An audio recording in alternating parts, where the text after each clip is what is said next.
स्वामी शब्द आधार। जब जब याद तेरी आएगी तब तब आंसू बहाऊंगा। प्यार मिला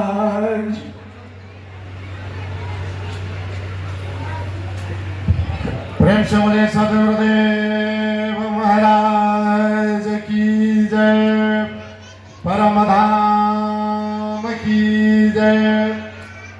गुरुदेव कहा करते थे, जब कभी मंचासीन होते थे, भक्त भगवान की चर्चा करते करते कई बार गुरुदेव की समाधि लग जाती थी। वो कहते थे कि कोई शब्द नहीं है उस परमात्मा के रूप का वर्णन करने के लिए, यह वाणी काम नहीं करती है। उस दृश्य को देख करके मौन हो जाती है, जैसा कि आप भी अभी पपिया बाबा के द्वारा हुआ। सबसे पहले मैं मौनी बाबा की स्मृति को भक्तों की तरफ से हार्दिक श्रद्धांजलि अर्पित करता हूं। ये जीव पैदा कैसे हुआ, हमेशा मेरे मन में रहता था। मैं संतों के पीछे हमेशा जाने का और बैठने का, सुनने का और प्रश्न करके उत्तर लेने का मेरी रुचि रही। और आज से 40 वर्ष पहले बाबा से मेरा जब संपर्क हुआ तो मैं बराबर आने लगा। और यह जो स्थान वर्तमान में जहां हम लोग बैठे हैं, यह एक बहुत बड़ा यहाँ बाग था। आज जब चूंकि मैं कठौरा से जब वहां बिहारा की तरफ हम लोग फुटबॉल वगैरह बचपन में खेलने आते थे, तो इस बाग से दिन में भी किनारे से डर के मारे जाते थे, क्योंकि यह फुटही बगीचा कहा जाता था। यहाँ पर रात में तो कोई आ नहीं सकता था, इतना डर था भूत का।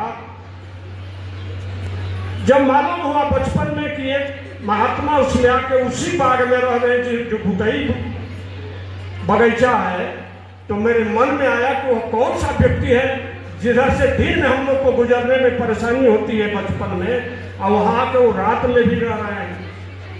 हम लोग आए, बाबा से मिले, बहुत सारा प्रश्न हमने किया।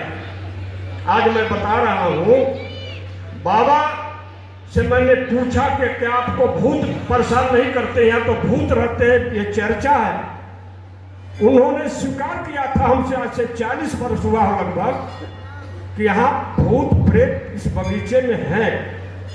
तो हमने कहा कि आपको कोई परेशानी, तो उन्होंने बताया कि जब मैं सोता हूं यहाँ पर तो एक डंडा लेके सोता हूं, और जब वो आस पास आते हैं तो बैठ जाता हूं, डंडा जब दिखाता हूं तो भाग जाते हैं सब। तो फिर दूसरे दिन, तीसरे दिन यह प्रक्रिया चलने लगी, प्रेत उनके अगल बगल आके बैठते थे। तो उन्होंने बताया कि नींद में खलल होती थी, तो मैंने लक्ष्मण रेखा एक बड़ी बनाई चारों तरफ सोने की जगह पर, और लक्ष्मण रेखा बना करके जब मैं उसमें सोता था तो वो प्रेत भूत जितने थे वो किनारे उसके बैठ करके फिर रात भर से बच्चे में सोता था और चले जाते थे। एक यहाँ नदी के किनारे एक आछी का पेड़ उधर अब है कि नहीं है, उस समय उन्होंने बताया था कि जो सबसे बड़ा प्रेत है वो उसी पेड़ पर आता है। ये अंदरूनी बात मैं बता रहा हूं जो 40 वर्ष पहले उन्होंने मुझसे बताया था। अब सवाल उठता है इस बात का कि कोई भी व्यक्ति महात्मा क्यों बन जाता है। ये मंदिर, ये मस्जिद, ये गुरुद्वारे है क्या? ये ईश्वर को खोजने का स्थान है, मन को एकाग्र करने का स्थान है, आत्म अनुभूति प्राप्त करने का स्थान है। और ये जो संत है वो ईश्वर के आराधना में अपना समय बिताते हैं। और जो भी व्यक्ति जिस भी विषय पर गहन अध्ययन और मनन करता है उसका वो विद्वान होता है। जैसे में वो होते हैं, वो ईश्वर आत्मा और परमात्मा के बीच की दूरी अपने संन्यास के माध्यम से, अपने साधना के माध्यम से, अपने योग के माध्यम से ईश्वर से जोड़ करके ईश्वर के करीब जब पहुंच जाते हैं तो उनके ऊपर ईश्वर की कृपा होती है और जो बोलते हैं वो हो जाता है। क्योंकि ये बगल में जंगली बाबा की कुटी है। जंगली बाबा की कुटी को हथुआ के राजा रानी ने बैठ करके बनवाया था। क्यों बनवाया था? हथुआ के राजा और रानी को दुनिया में कहीं भी इलाज कराने की व्यवस्था थी, लेकिन हथुआ के राजा रानी को कोई औलाद नहीं थी। तो हथुआ के राजा रानी को किसी ने बताया कि अगर कठौड़ा के जंगल में जो जंगली बाबा रहते हैं उनसे दर्शन किया जाए तो जो कहते हैं वो हो जाता है। राजा रानी ने बहुत प्रयास किया, बाबा मिलने से इनकार करते रहे।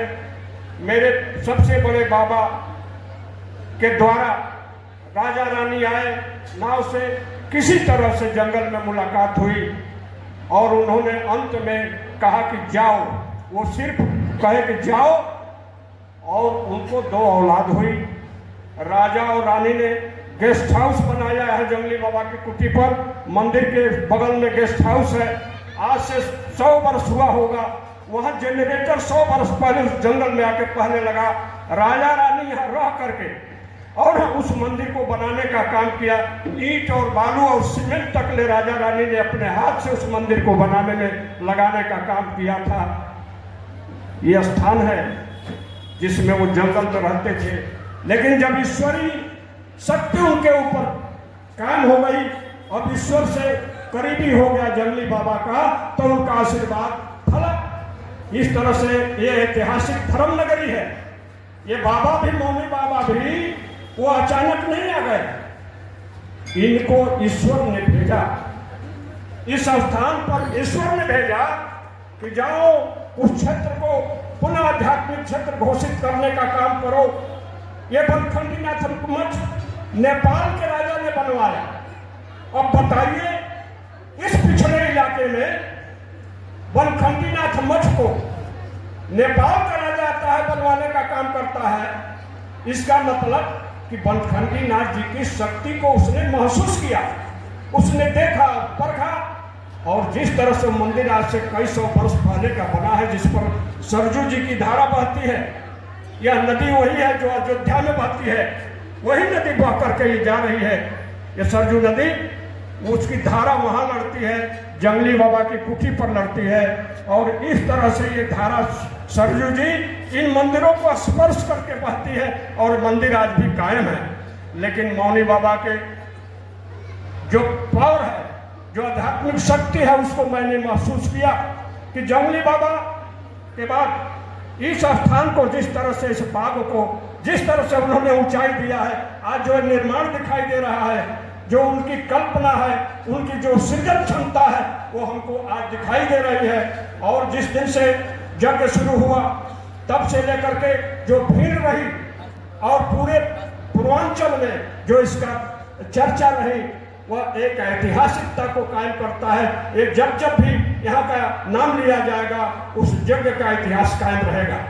और चूंकि पर उसकी मदद भी करते रहेंगे, ये आध्यात्मिक संतों का इतिहास है। हमें गर्व है इस बात का कि हम उस धरती पर पैदा हैं, कभी जहां राम पैदा हुए, जहां कृष्ण पैदा हुए, जहां बुद्ध पैदा हुए, जहां विवेकानंद पैदा हुए, जहां दयानंद सरस्वती पैदा हुए। ये ऋषियों मुनियों का देश है। ऋषियों मुनियों ने विश्व गुरु बनाने का काम इस भारत की धरती को किया। इसी धरती पर अयोध्या है, इसी धरती पर वृंदावन है, इसी धरती पर तमाम हमारे पर्यटन स्थल कायम है, जिसका हम दर्शन करके और विदेश तक के लोग आकर के इस देश पर आकर के अपने को धन्य मानते हैं। इसलिए जो लोग भी आ रहे हैं, जो लोग भी हैं आने वाले हैं, आते रहे हैं, निश्चित रूप से बाबा उनके सामने अदृश्य रूप से उनके पीठ पर खड़े रहेंगे। ये कई ऐसी कहानियां हैं जो मैंने देखा है, महसूस किया है कि उनके नाम से तमाम लोगों के बड़े बड़े काम सफल हुए। इस तरह से भवत भारत जदा जदा ही धर्मस्य ग्लानिर्भवत भारत अभ्युत्थानं धर्मस्य तदात्मानं हम। जब जब जिस इलाके में जब भी जहां भी अधर्म का बढ़ावा होता है, अधर्मियों का बढ़ावा होता है, ईश्वर किसी न किसी रूप में उस धरती पर जन्म लेते हैं। उसी के तहत इस इलाके में बाबा का ईश्वर द्वारा भेजा गया एक रूप था, जिन्होंने आकर के इस इलाके के गौरव को बढ़ाने का काम किया। जगली बाबा और वनखंडी बाबा के इतिहास को पुनः पुनर्जागरण करने का काम किया और इससे हमारा इलाके का गौरव बढ़ा। आप देश भर के लोग यहाँ आने का काम कर रहे हैं और चर्चा बन रही है। और निश्चित रूप से मौत तो सबकी आनी है, मौत तो सबको आनी है, यही सत्य है। मरना तो सबको एक दिन है, लेकिन मौत उसकी जिसका करे जमाना अफसोस, जिसके मरने के बाद पेड़ पक्षी पशु तक रोने लगे। मैंने नजदीक से देखा इन गायों को। इस मठ पर वहां थी ये गाय, जिस दिन से बाबा देह छोड़े हैं, ये गायों की स्थिति यह है कि उनके आंख में पानी है, जीव जन सारे उदास है। लेकिन कहा गया है कि वह नदी नदी नहीं, वह नदी नदी नहीं जिसमें पानी न हो, और वह जिंदगी जिंदगी नहीं जिसकी कोई कहानी न हो। बाबा ने जहां से भी चले होंगे आकर के मलवार से होते हुए इस फुटही बगीचे में आकर के जिस तरह से इन्होंने इसको एक नया रूप दे दिया, एक नई व्यवस्था दिया, एक नया संसार बसा दिया। और जाने के बाद उन्होंने हमको एक नई आध्यात्मिक ऊर्जा देने का काम किया, एक नई सोच दिया, एक नई व्यवस्था दिया। आइए हम बाबा को याद करते हुए हम आगे भी हमेशा उनके लिए, और यहाँ की व्यवस्था जब भी हमको खोजेगी हम उस व्यवस्था में उपस्थित होकर के बाबा के कारवा को आगे बढ़ाते रहेंगे, कारवा को आगे बढ़ाते रहेंगे। इन्हीं शब्दों के साथ बाबा को याद करते हुए अपनी बात को यही समाप्त करता हूँ। जय भक्तजनों, यहाँ की सारी व्यवस्था, सारा कार्यक्रम आपका है, आप सभी भक्तों का है। आप इसको सजाइए, संवारिए और लाभान्वित होइए। चरण हो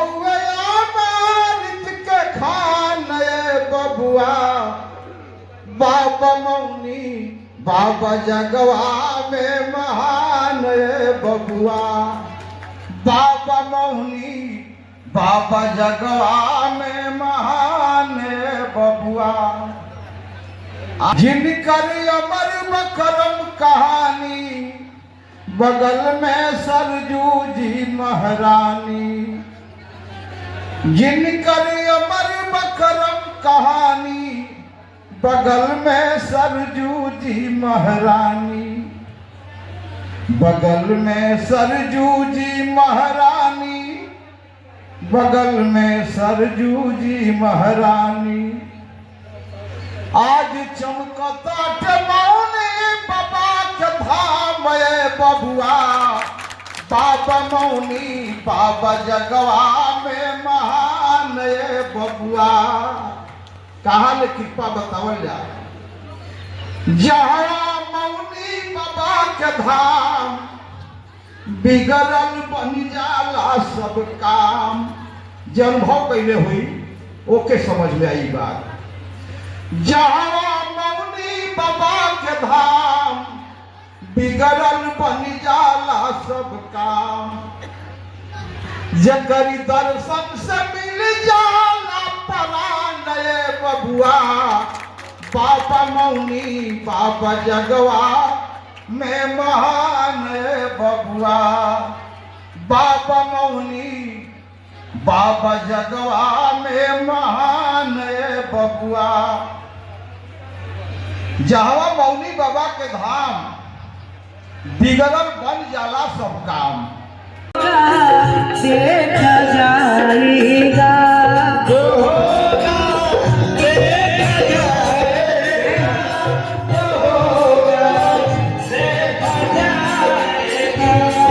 होगा देखा जाएगा जो होगा देखा जाएगा जो होगा देखा जाएगा तुम्हें अपना बनावे के अपना